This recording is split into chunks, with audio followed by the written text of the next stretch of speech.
hinagpis, liwanag at kadiliman. Sa kadiliman ay paniguradong may nagtatanis, nagmamakaaw. Hindi na ako makapag-antay sa araw kung kailan wala ng kadiliman. Kaya sa aking mga kalaban, no limitang ere. Ako si Jose, at ito ang kwento ng aking inang bayan.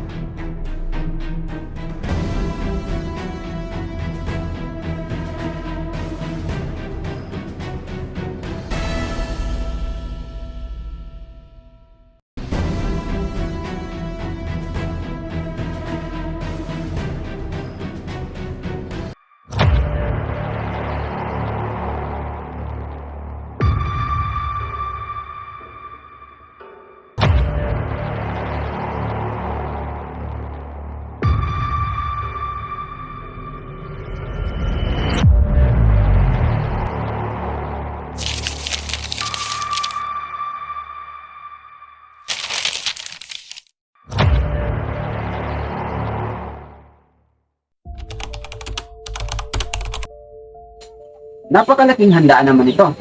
Ano sa tingin mo? Naturalmente, ang Santiago ay napakayaman. Hindi niya aklalahanin na gumasta ng labi. Nakayayamot ang bansang ito.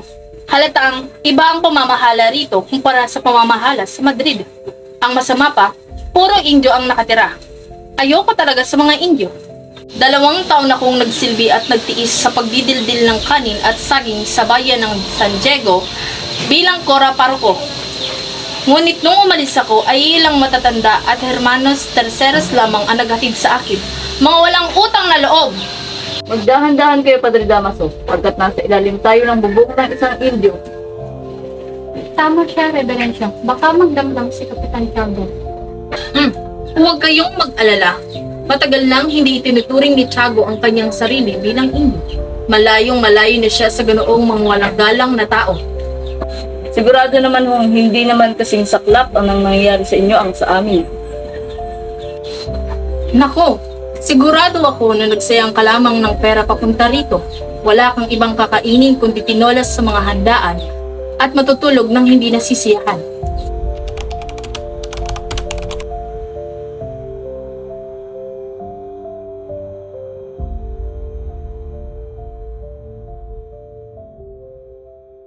Mga Ginoo, ikinalulugod kong ipakilala ang anak ng aking nasirang kaibigang si Don Rafael.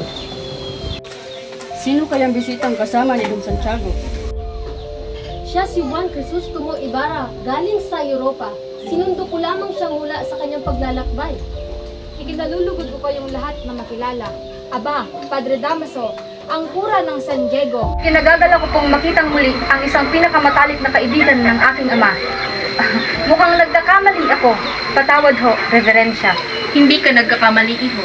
Ngunit hindi ko kailanman naging matalik na kaibigan ng iyong ama. Kung gayon, ikaw palang anak na nasirang si Don Rafael Ibarra. Naway ang kasiyahan na pagkait sa iyong ama ay mapa sa iyo. Gracias, Senyor. Isang mabait na tao ang iyong ama. Nakilala ko at malimit kong nakasama ang iyong ama. At masasabi kong kagalang-galang at matapat na mamayang ng Pilipinas. Maraming salamat po. Pinawin ng mga papuri niya sa aking ama ang mga duda ko tungkol sa nangyari sa kanya. Gayong ako na kanyang anak ay walang kaalam-alam. Marapatin niyong gayahin ko ang tradisyon sa Alemanya, ang pagpapakilala ng bisita kung siya ay walang kakilala. Ikinagagala ko kayong makilala, ako si Juan Crisostomo Ibarra. Pinagagala ka namin makilala, Crisostomo Ibarra. Mga mahal kong panauhin, halina't pumunta tayo sa hapaganda na ang hapunan.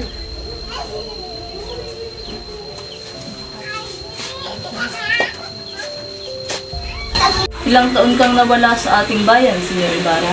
7 taon po, Ginoo. 7 taon sa Europa, malamang ay nakalimutan mo na ang ating bayan. Ang totoo po niya, Nay, parang ang aking bayan ang tila nakalimot sa akin. Lagi ko pong iniisip ang aking bayan kahit na ako'y malayo. Totoo ba iyan, hombre? Opo, Doña Victorina, kahit kailan ay hindi ako nakalimot sa aking bayan.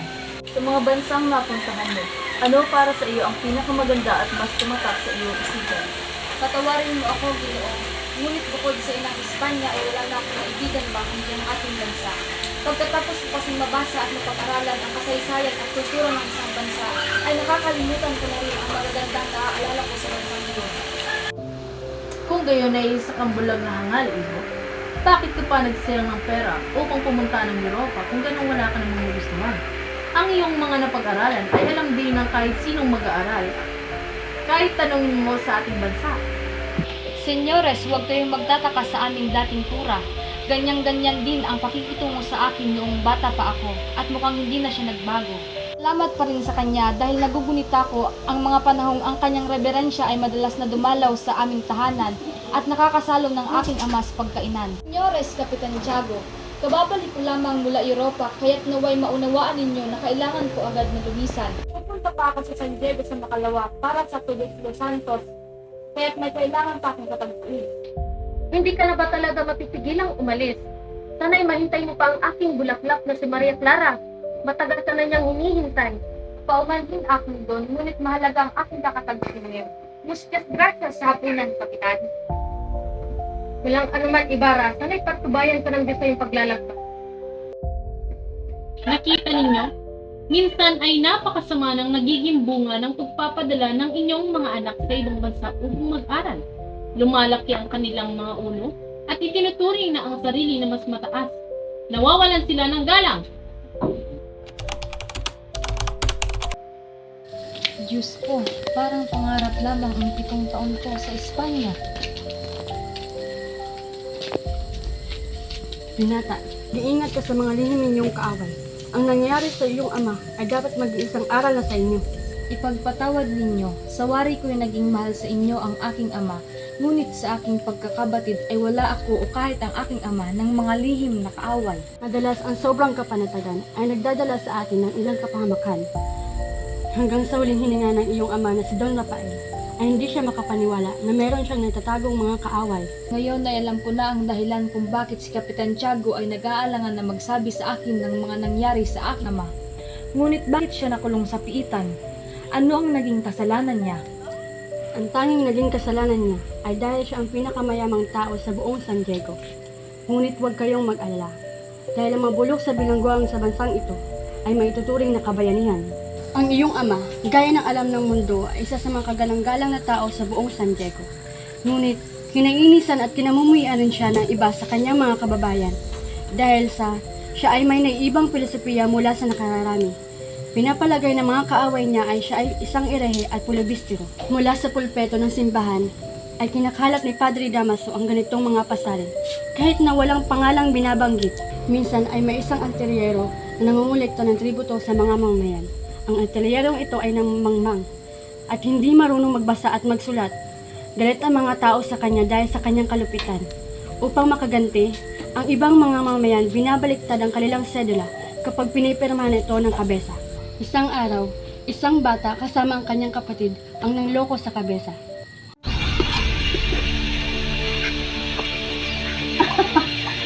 Ginoo, maaari mo bang basahin ang laman sila dito? Huwag kayong humarang si Bara alam ko kung ayaw niyong makulong sa kwarto. Talaga? Ikukulong mo kami? Basahin mo muna ito. Ano ka ba? Hindi siya makakabasa niyan kasi mas malaki ang tiyan niya kumpara sa ulo niya. Malakas na ang bata.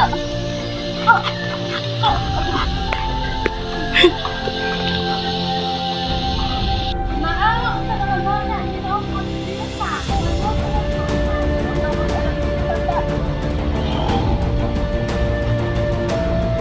Kita iyon ng mga tao. Sinakluluhan nila ang artilyero at dinala sa pagamutan. Kinalaunan ay namatay ang artilyero na siyang kinulong ng iyong ama, Ibarra. Lumabas ang kanyang mga lihim na kaaway, kasama na si Padre Damaso. Malapit na sana siyang mapalaya noong hindi mapatunayan ng tribunal ang kanyang kasalanan. Ngunit inakusahan siya ng iba pang salang hindi niya ginawa. Lumipas ang ilang taon at hindi na malaman ang tunay na sakdal sa kanya. Naroon siyang kasama ang ilang himagsikan sa mga tulisan. Nangangkam ng mga bukid ang isang irehe at ang pulibistero. Nagbabasa ng mga pahayagan mula sa Madrid. Nagtatago ng mga liham at larawan sa isang binitay na pari. At marami pang iba. Nagusot ng nagusot ang mga usapin. Sa wakas ay umiral din ang katwiran. Mapapalaya na siyang muli dahil sa kawalan ng ebidensya sa mga paratang. Ngunit sa kasuwing palad, namatay na ang iyong ama dahil sa hindi magandang kondisyon sa piitan. Nabulok siya sa bilangguan dahil sa kanyang kayamanan. Patawad, Senyor Ibarra. Ngayon ko lang nalaman ang tunay na nangyari sa aking mahal na ama. Napakalupit ng sinapit ng aking ama. Patawad po, ngunit kailangan ko nang umalis. Ipauubaya ko na lamang kay Kapitan Tiago ang iba pang nangyari upang kanyang ikwento. Muchas gracias, Teniente, sa pagbabahagi mo ng iyong alam sa mga nangyari sa aking ama. Dinyada, Senyor Ibarra.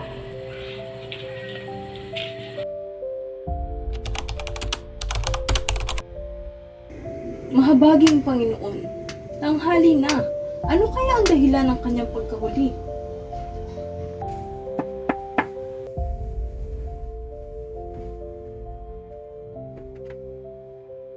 Magandang araw po, Tia Isabel. Magandang araw din sa inyo. Nais ko po sanang makausap si Maria Clara. Makapo ka na lang muna lamang siya napatawagin siya.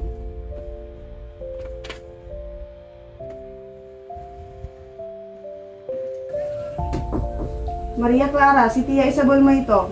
Tuloy po kayo, Tia. Nariyan na si Crisostomo. Paghihintay mo pa ba siya? Hindi na po, Tia.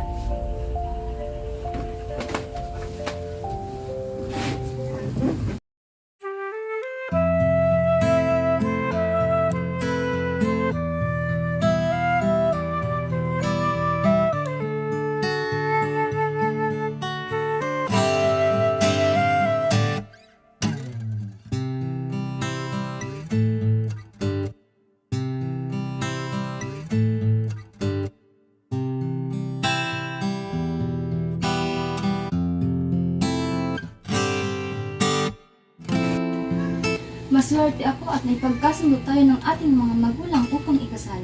Dahil kung hindi, ay hindi na ako makakakita pa ng isang babaeng katulad mo. Napakatamis ng iyong dila, Crisostomo. Siguro'y dahil dyan ay nabihag mo ang mga kababaihan sa mga bansang iyong napuntahan. Isa ng obra ng Diyos ang aking sinisinta. Bakit pa ba ako hahanap ng iba? Sinungaling. Hindi ako makapaniniwalang sinasara mo ang iyong mata pagdating sa ganda ng ibang dilag sa Europa.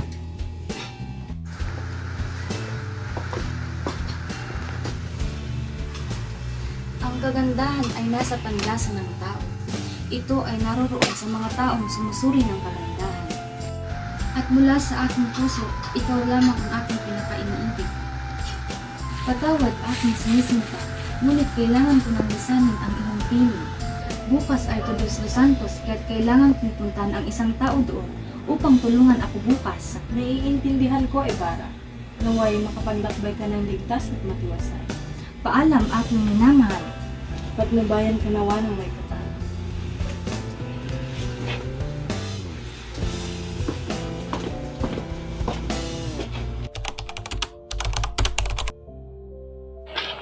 Hoy! Sa ibang lugar na tayo magukay, bagong-bago pa yan! At tayo bagong nabing ang mga yan. Ayoko na magukay! May dugo pa ang bukat ang buto!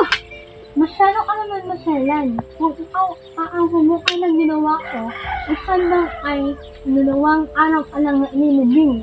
Malilim ang gabi noon. Umuulan, namatay ang aking inawan. Nakakakilabot naman ang sinabi mo! Ang hanggan ang mga pako sa taon. Kaya nababas ang alahating katawan at bangkay. Haksakan ng baho at bangkay. At binuhat ko kayo yun. Gitna ng malakas na ulan. Bakit mo ginawa? Saan mo tinapon ang bangkay? Sino nagbuto sa'yo? Sino ko nga ba kung ang orang malaki? Anong ginawa mo sa bangkay? Parang burden sabihin ka naman kung magtanong. Yan ang utos ng orang malaki. Ilibing ko ang bangkay na hinukay ko sa libingan ng mga isip. Hindi ko yan ginawa dahil malakas ang ulan at malayo ang libingan ng mga isip.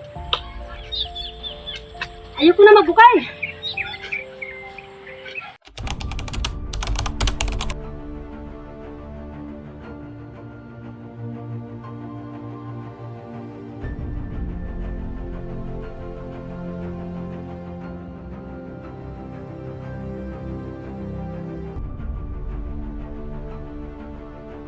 Alam mo ba ninyo kung nasan ang puntod ng aking ama? Opo, senyorito, ilang manis mo ito ng halamang adulta sa kulpot. upang hindi ko may isa makalimutan. Kala ko po ba ay alam ninyo ang pinalagi ng tungkod ng aking ama? Kaya, senyorito, alam ko po talaga eh. Kaya ang hindi ko maintindihan ay kung bakit tayo nawala. Ayun po oh, alam ko po doon sila nakabigay. Magtanong ka sa supporterero kung bakit ganoon ang tungkod. Walang galang na mo, alam po ba ninyo kung nasa amin makikita sa tungkod na iyan na may pangalang buwan na Yung sa na may mga bulaklak. Sinulong ko na. Sinulong? Opo. Minasulong ko sa akin ng malaking puna. Kung gayon ay bakit nilukay ang bangkay ng aking papa? Saan mo dinala ang bangkay niya? Nakas pa naman aking una na ilibing sa libingan ng mga ito. At ginawa mo naman iyon? Hindi ko mabigat ang bangkay noon, kaya inilaga ko na lamang ang bangkay niya sa inom at tawag sa senyor.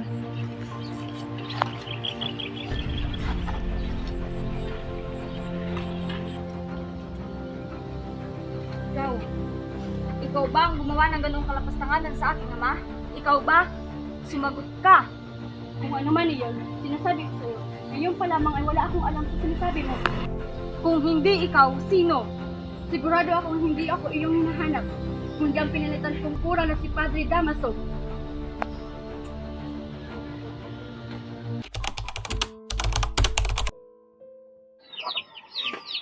Naku, sigurado akong matutuwa ang mga anak ko sa inyong daking pagkain. Nakikita kong gutom na sina Crispin at Basilio mula sa simbahan. At buti na lang ay nakahingi ako kay Piloso Potasio ng papa ng baboy ramo at tita ng patong bukid. Nagugutom ako, Sisa. Ang sarap naman ng hinain mo, matikman nga. Pero, Pedro, sa mga anak mo yan. Wala nang natira? May reklamo ka? Wala. Teka, nasa na ba ang mga batang yan? Nasa kumpento pa, pero uuwi na rin sila. Alis na ako. Hindi mo man lang iintin ang mga anak mo?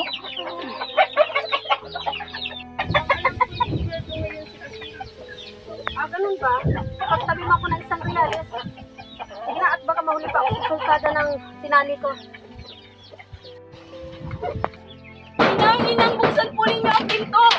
Joseph, anong nangyari sa'yo, Basilio? Huwag kang mag-alala, Inang. Naiwan si Crispin sa kumbento. Naiwan? At siya ba'y buhay? Salamat at buhay siya. Bakit katuguan? Ako po'y tumakas sa kumbento. Ngayon lamang ako pinauwi ng sakriton ngayon. Dahil hindi daw ako makakauwi kundi alas 10 ng gabi. Bawal nang maglakad ng alas 9. Kaya't noong makasalubong ko ang mga Guardia Civil sa bayan at sinigawan ako ng hinebe, ay nagtatakbo ako. Pinaputukan po nila ako at isang ulo ang dumapli sa aking loob. Mga walang hiya talagang Guardia Civil. Sadyang wala silang puso. At gagamutin natin ang iyong sugat.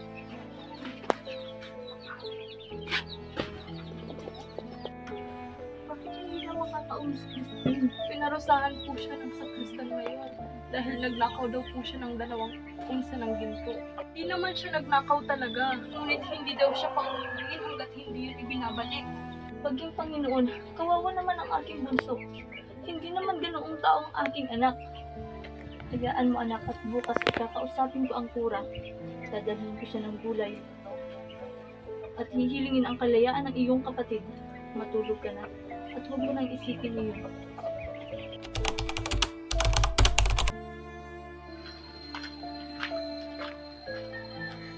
Tao po. Magandang araw po. Sino kayo? Ako po si Sisa, ang ina ng sakristano si Christine. May dala akong gulay para sa kura. O sige, ilagay mo na lang dito. Maaari ko mo bang makausap ang kura? Hindi maaari. May sakit ang kura. Kung gayon ay kahit ang anak niya lamang ang Christine. Ito nang magkaya. Alam ng lahat ng tao rito na si Christine nasa inyong bahay. Si Basilio ay nasa bahay ko. Si Christine ay naiwan. Ibig sabihin naiwan. Ngunit tumakas din pagkatapos magnakaw ng maraming bagay. Baka nga hinahanap mo siya ng Guardia Civil. Alam mo, napakabuti mong asawa. Ngunit napakasama ng iyong mga anak tulad ng kanilang ama. Lalo na yung maliit. baka mahigitan pa niya ang kanyang ama.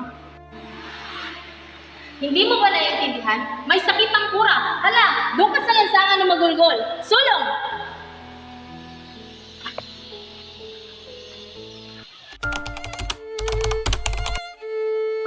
Diyos ko, hindi pong pababayaan ang aking anak.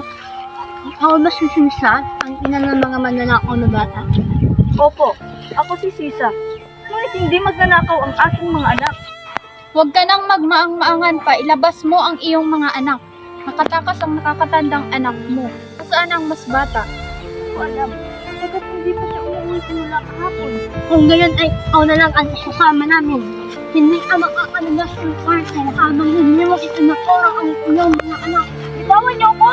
Wala akong kasalanan! Hindi magnanakaw ang mga anak ko! Iyan, ang ano, bagay, ang mga na ilan. Nagkasayturo mo ang iyong mga anak. Ang krimeng iyan ay kasalanan ng kura. Pakawalan ang bihag at kahit kailan ay huwag na siyang abalahin pa. Kung nais makuha ng kura ang kawalang ginto, ay sabihin mo sa kanyang manalangin siya kay San Antonio. Pari siya, hindi niya alam ang bagay na ito, ha? Sir Senyor. Oh, makakalaya ka na daw. Wala nang nakakakain ng gobyerno dito. Christine! Basilio! Nasaan na kayo mga anak ko? Inang? Inang? Nasaan na kayo, Inang?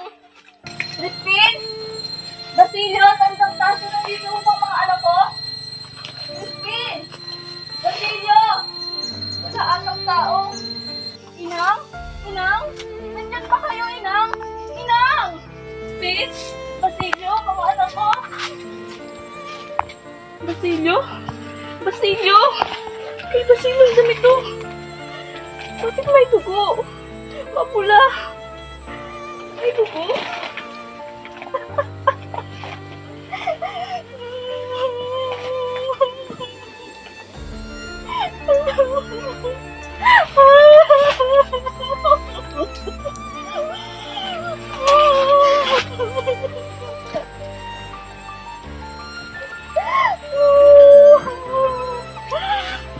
Christine?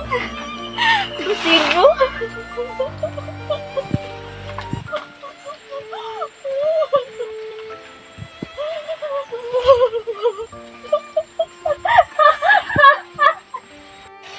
Christine? Basilio? Hangin? Nakita mo ba ang mga anak ko? Hindi?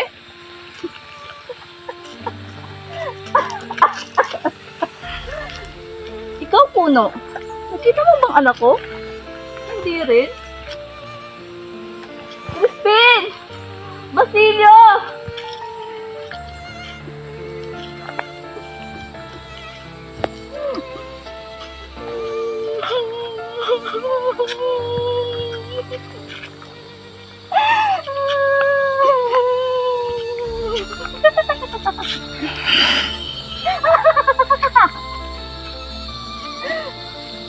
Kayo, nakita niyo ba ang mga anak ko?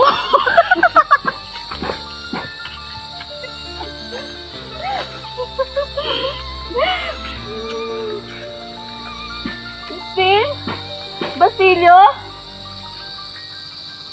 Nasaan ang mga anak ko?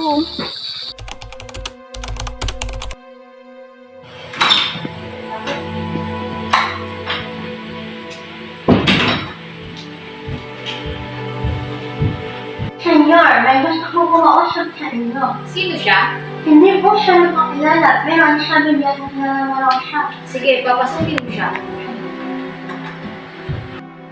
Ano po kayo? Elias, tuloy ka. Hindi ko inaakala na ikaw ang darating. Tara, mag-usap tayo. Patawad, senyor. Pero kailangan niyo na mag-ingat. Marami na kayong lihim na kaaway. Hindi lang ikaw ang unang nagsabi sa akin. Marami pa silang mga nagtatago sa likod ng mga nakangiting mukha at mabait na katauhan. Isa na ang taong nakadilaw kanina sa kanila. Hindi lamang pa ako sigurado sa iba sa kanila. Upang hindi kayo mapahamak, kailangan hindi malaman ng inyong kaaway na kayo'y handa. Mas mabuti kung makita ng inyong kaaway na kayo'y hindi na nag-iingat at kayo'y nagtitiwala sa iba. Ikinalulungkot ko lamang ang pagkamatay ng taong iyon kanina. Kung nabuhay lamang siya ay malamang napakinabangan natin siya upang matuntun ang iba ko pang kaaway. Patawad, Don Ibarra. Nagkakamali kayo. Sa galit niya kung siya'y buhay ay magtatago lamang siya mula sa baluktot nating pamahalaan. Ngunit mukhang nilalayo ng Diyos ang mamatay siya. Sa nailagi niyong pagkatandaan ang bawat sandali dahil paniguradong naghahanda na rin sila upang mapuksa ka. Beno, Senyor, aalis na ako. Maraming salamat po. Ako ang dapat magpasalamat sa iyo dahil niligtas mo ang aking buhay. Magkikita pa ba tayo ulit? Oo naman, Senyor. Kahit kailan nyo naisin at kailan nyo ako kailangan, may pagkakautang pa ako sa inyo. At alam kong hindi sapat ang aking ginawa upang mabayaran iyon. Paalam, Elias.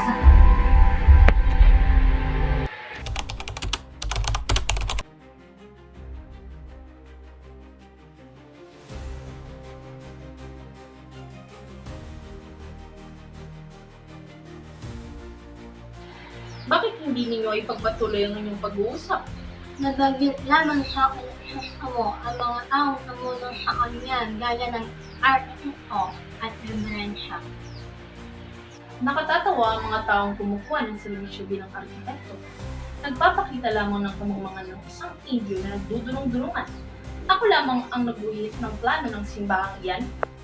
Subalit, ang pinapatayong gusali ng Ginoong Ibarra ay nangangailangan ng eksperto.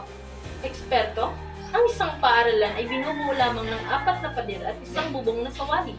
Sandali lamang sa mga Magbabayad ang lahat. Ngayon pa lamang ay pinaparusahan na ng ama ang isang ulupong. Nangangamatay sa loob ng bilangguan at ni walang mahigaan.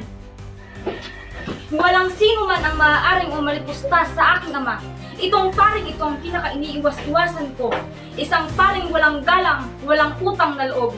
Isa siyang demonyong nagbabanal-banalan. Siguro naman ay dapat na siyang mamatay. Mga Senyor, huwag niyong hayaan ang inyong sarili na mag-asala sa Diyos. Magdasal ka na sa lahat ng mga santo, Padre. Makikita na natin kung dugo o lusak ang dumadaloy sa iyong mga ugat. Crisostomo, huwag! Para sa akin, maawa ka sa kanya.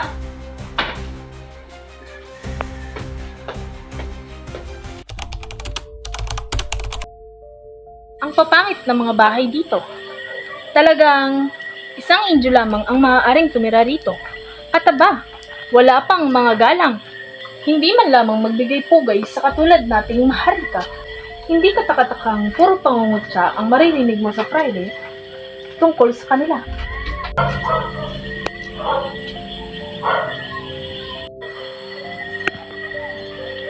Bakit ganyan kayo makating?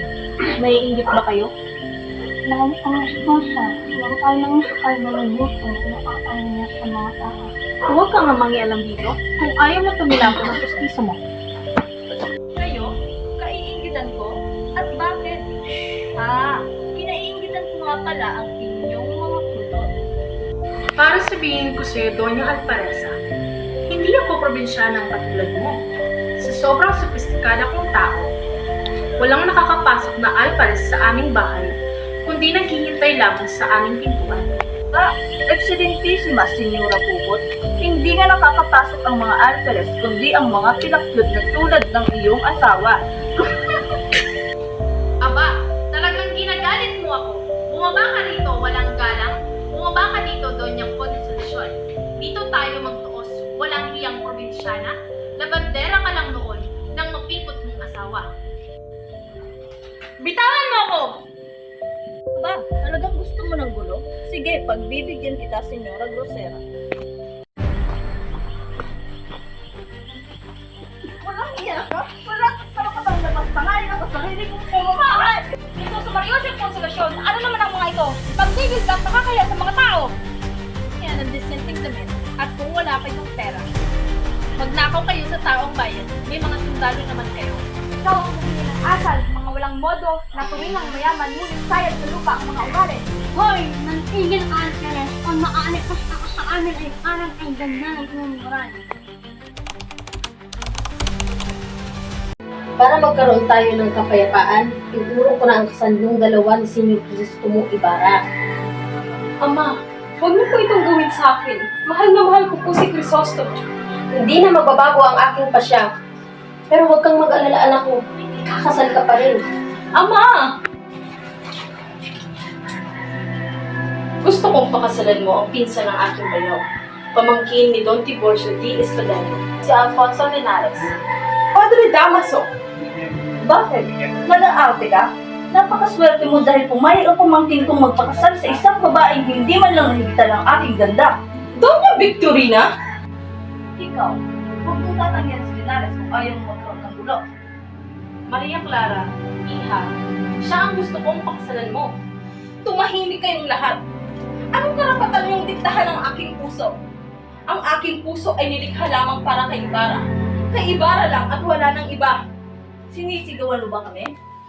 Oo, dahil mga asar kayo, hindi ninyo pinahalagahan ang puso ko. Napakabastos mong babae ka. Iha, makinig ka sa akin. Si Linares ang gusto kong ipakasal sa'yo. Kung hindi ka magpapakasal sa kanya, magmamadre ka, mamili ka. Anong karapatan yung pagpilian ako? May karapatan ako. Dahil ako, ang iyong tunay na ama.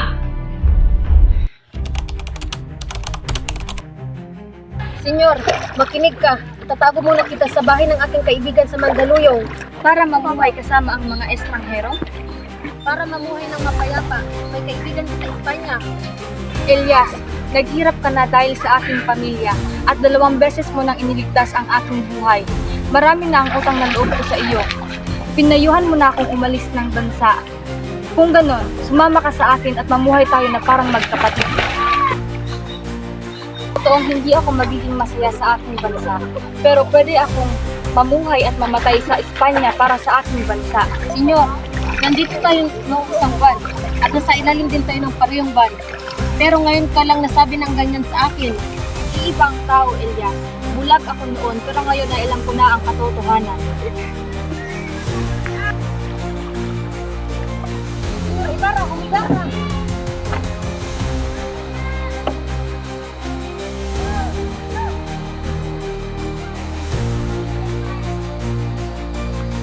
Ito yung sila. Habulin nila ako. At ikay liligtas mang yung sarili. Dito ka ba? Magkikita pa tayo sa punto ng lolo mo sa bisperas ng Pasko.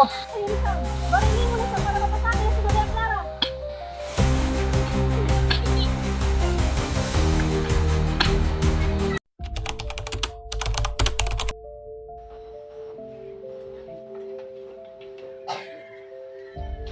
Natakot ka na. Hindi mo inaasahan ang aking pagdating. Nandito ako upang masaksihan ng kasal mo. May sakit ka na naman ba, anak? Bakit namumutla ka? Wala ka bang tiwala sa akin? Sabihin mo sa akin kung anong nangyayari sa iyo. Mahal pa ba ninyo ako? Tulungan niyo ang aking ama para di matuloy ang aking kasal. Noong buhay pa si Ibarra, gusto kong lumaban, umasa at manali. Ibig kong mabuhay para marinig kahit paano ang mga bagay tungkol sa kanya. Pero ngayon, patay na siya. Bakit pa ako mabubuhay at magtitiis? Hindi hamak na nakahihigit si Linares kay Maaari ako magpakasal kanino man noong nabubuhay pa si Crisostomo. Wala namang gusto ang ama ko kundi malaking ugnayan sa mga nasa poder. Pero ngayong patay na siya, walang sino mang tatawag sa akin ng asawa. Kumbento o sementeryo lamang ang aking pagpipilian. anak ko, patawad. Hindi ko sinasadya ang kalungkutan mo. Ibig ko lamang mabigyan ng magandang kinabukasan, ng kaligayahan. Ito'y dahil mahal kita. Mahal mo pala ako, huwag niyong hayaan mo ako'y malungkot habang buhay. Patay na siya. Ibig ko lang mamatay o maging madre. Isang madre? Isang madre? Hindi mo lamang alam, anak ko, ang buhay ng misteryong nakakubli sa pader ng kumbento. Matanda na ako, Maria. Hindi na kita mapapangalagaan, pati ang kaligayahan mo. Humiling ka ng kahit na ano. Mahalin ang lalaki kahit sino man siya. Huwag lang ang kumbento. Ang kumbento o ang kamatayan. Diyos ko, pinaparusahan mo ako. Pagpalain mo ang anak ko. Ayokong mamatay ka. Magmadre ka, Diyos ko. Talagang narito ka nga. Nagpaparusa ka.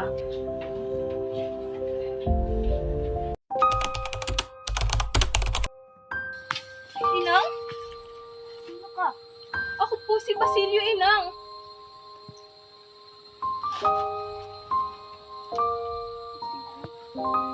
Basilio! Inang!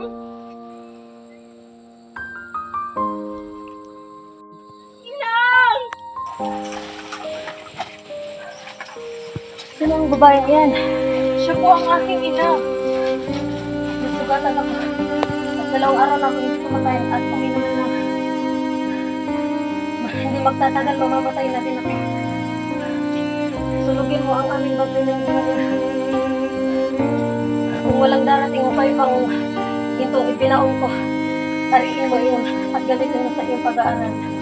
Mamamatay ako, hindi ko ba lang sinayan. Ang hinihingan ko pang liwanag ng aking ng bayan. Kayong mapapalat na magkakita. Batiin niyo siya at huwag kalimutan ang mga nilugmog at nasabi ng dilim ng gabi.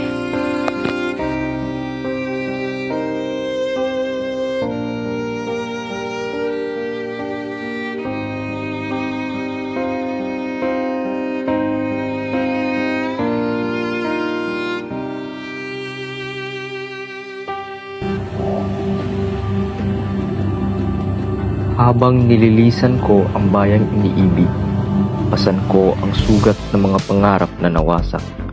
Hindi man natupad ngayon, ang hustisya'y darating at muling mag-aalab ang pag-asa ng ating bayan.